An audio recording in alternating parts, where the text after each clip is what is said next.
Coucou tout le monde, c'est Florence. On se retrouve pour la dernière partie du Light Vision Tarot et du Prisma Vision Tarot en comparaison. Et donc là, on était en train de regarder la série des épées dans la version Light... non, Prisma Visions, pardon. Voilà. Voilà. Donc je vais essayer de la remettre en un seul bout. Et on va comparer avec la version noir et blanc. Un petit peu de plus près les cartes.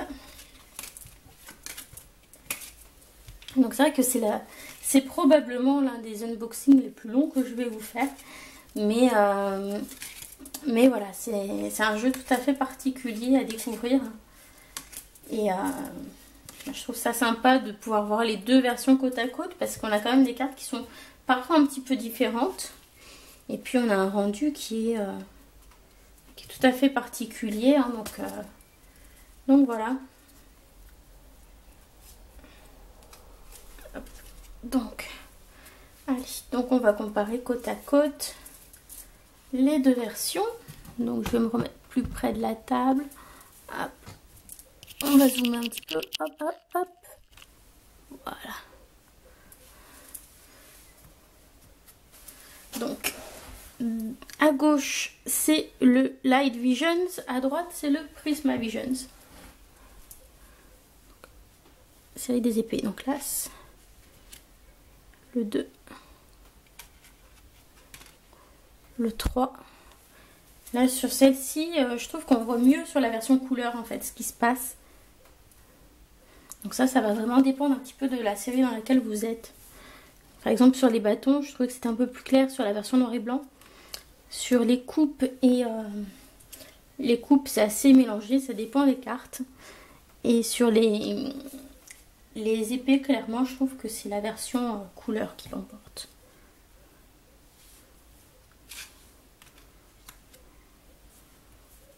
Il y a tellement de contraste, ça aide un petit peu d'avoir des couleurs dans cette série pour comprendre ce qui se passe. Alors, un peu plus de petits papillons dans cette version-là que la version noire et blanche. Voilà, il y a eu des petits changements hein, quand même, des fois entre les deux versions.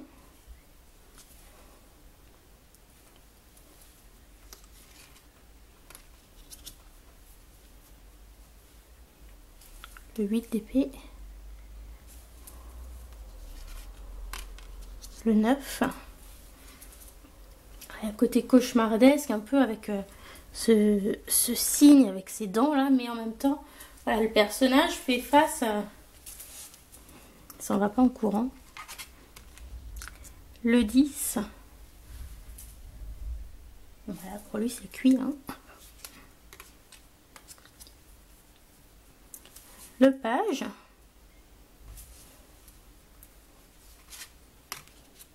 Le cavalier.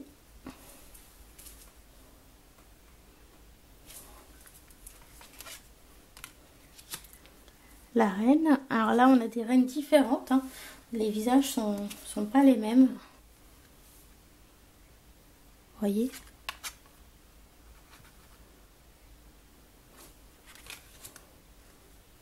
Et le roi. Voilà, donc on a vu ces deux séries. Donc je vais pas réétaler tout pour comparer. Et on va terminer donc avec ce qu'on n'a pas vu. Donc c'est la série des pentacles. Donc on va la mettre côte à côte dans sa version couleur. Et puis on comparera tout à l'heure avec la version noir et blanc. Donc je recule un peu. Enfin, hop, dans l'autre sens.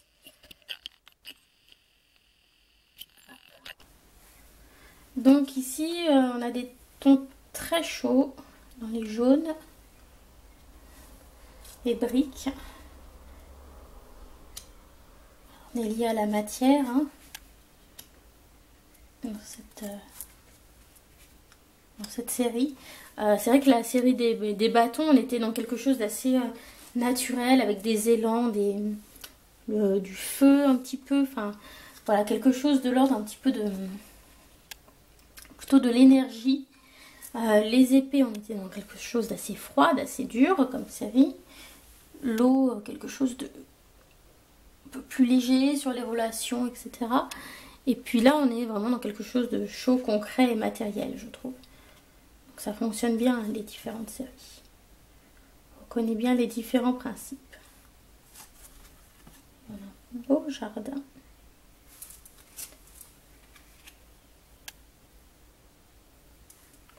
Voilà, c'est vraiment très très sympa ce côté fresque panoramique dans ce jeu. Et encore là, je vous le montre en 2 étages, mais normalement, vous pouvez tout mettre à la suite. Donc on va regarder un petit peu carte par carte.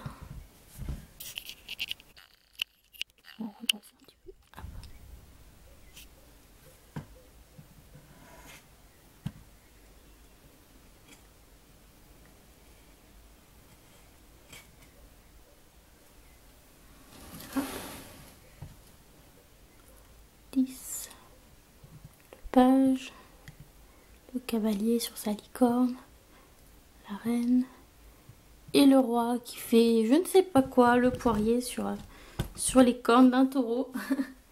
Voilà, donc on va comparer les deux versions côte à côte.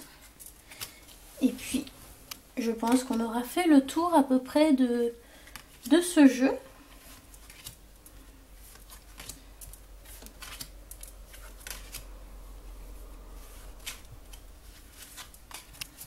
Voilà, donc on va essayer de ressortir la série des pentacles. Voilà, du Light Vision, ça côte à côte.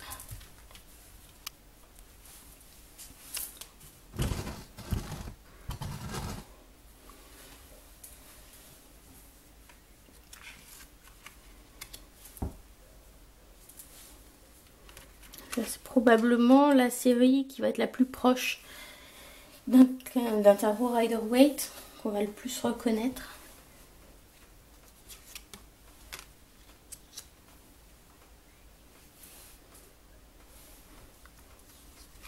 Et je dirais que c'est probablement la série des bâtons qui s'éloigne le plus de ce que l'on a l'habitude de voir.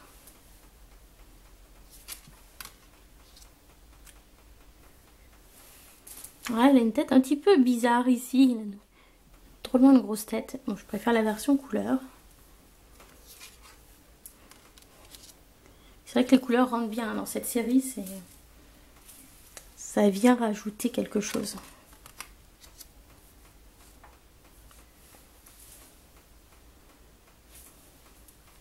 Donc le 8. Hop là. Le 9.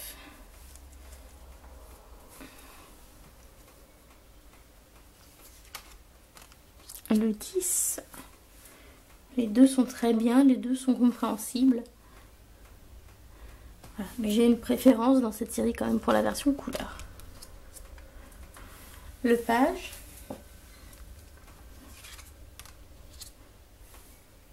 Le cavalier avec une jolie licorne. Donc là aussi au niveau des visages, une préférence pour la version couleur. Là, j'aime bien les deux.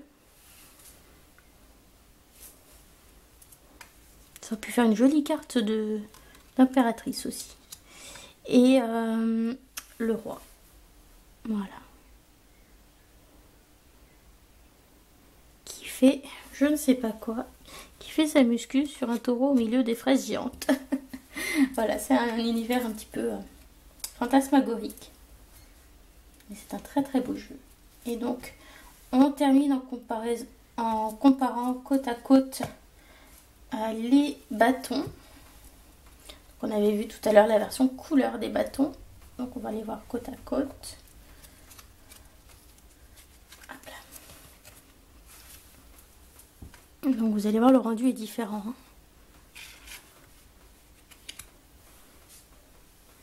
Alors, je crois que j'en ai sauté une de trop d'un côté ou de l'autre. Ou alors je les ai pas remises dans l'ordre tout à l'heure. Ouais, c'est pour ça. Normalement, c'était le 2. Comme ça. 2, 3, 4. Oh, Oh là, il y a du mélange. Le 4, c'est pas du tout ça. Là, je suis sur le 8. Ah, j'ai eu du mélange.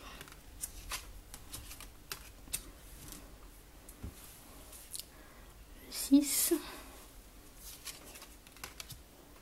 Alors, le 4, on l'a vu passer tout à l'heure. Voilà. 4. Le 7 aussi, je crois qu'on l'a vu passer tout à l'heure. Voilà.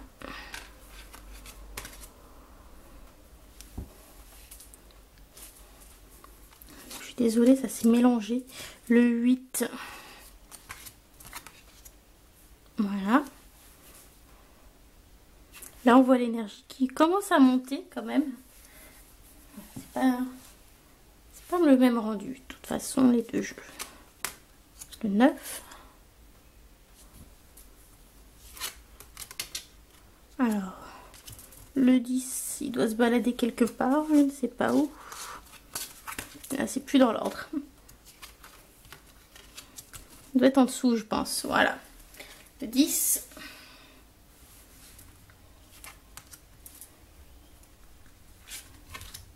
Alors, le 5, hop, on l'a passé tout à l'heure. Le page.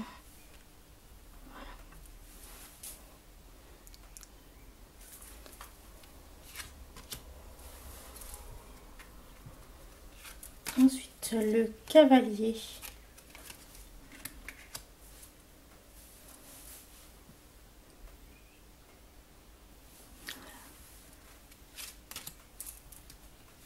Ensuite, la reine.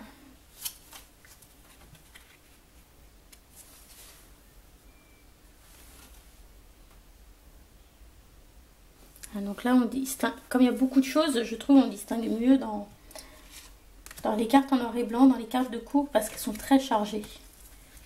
Et le roi. Vous voyez, mais de toute façon, on peut en tirer quelque chose dans les deux versions. Mais c'est un peu plus évident à repérer dans celle-ci au niveau de ce qui se passe, de ce qui se produit dans la scène. Voilà, et ben on a fait le tour des deux versions. Donc voilà, n'hésitez pas à voir sur mon Facebook Miss Florence Tarot et Oracle. Je posterai des photos des différentes suites pour bien les mettre en évidence et que vous puissiez regarder ce que ça donne. Mais c'est vraiment joli. C'est vraiment très très beau tarot, très bien étudié. Et voilà, j'étais contente de pouvoir vous le présenter en comparant les deux versions.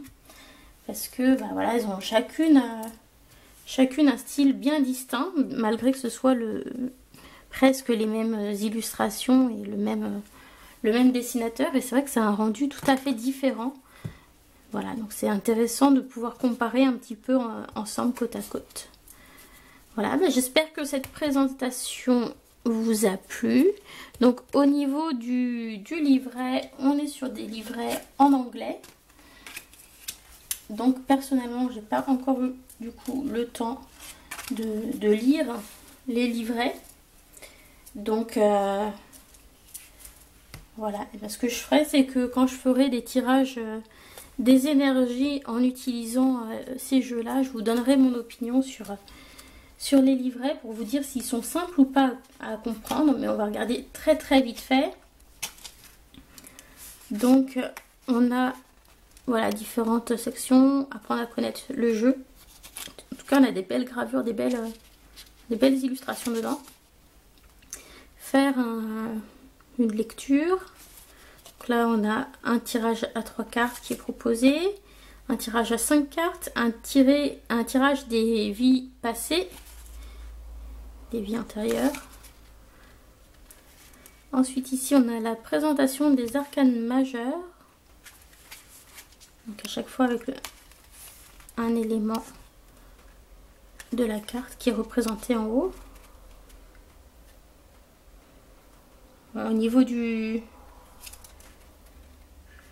langage, c'est pas totalement débutant, mais si vous avez un niveau convenable, ça devrait aller. Sinon, n'hésitez pas à aller chercher les traductions en vous aidant d'un ordinateur. Voilà. Et au niveau des des mineurs, on a aussi des choses quand même voilà, qui sont sympas. C'est pas tout petit, tout kiki, on a un petit peu de lecture aussi. Pour les suites, on a un dicton. On a ici les domaines, santé, possession, le matériel, la réussite. On a l'élément, la terre, la saison, l'été et les signes aussi. Donc Taureau, Vierge et Capricorne. Donc c'est sympa. Voilà. Puis ensuite, donc vous avez de la place pour prendre vos petites notes. Voilà. Et je ne pense pas du coup que ce soit précisé quelle édition se trouve.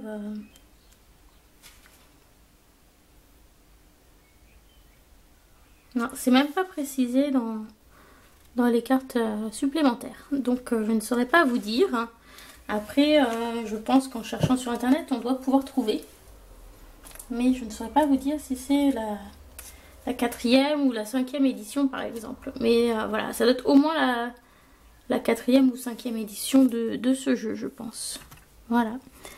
Eh bien, j'espère que vous avez fait une belle découverte en ma compagnie avec le Light Visions et le Prisma Visions Tarot. Et puis, voilà, je suis pressée de pouvoir les utiliser pour vous donner un petit peu plus mon avis sur ce que j'en pense à l'utilisation. Voilà. Bah, en tout cas, je vous remercie d'avoir suivi cette review qui a été très longue.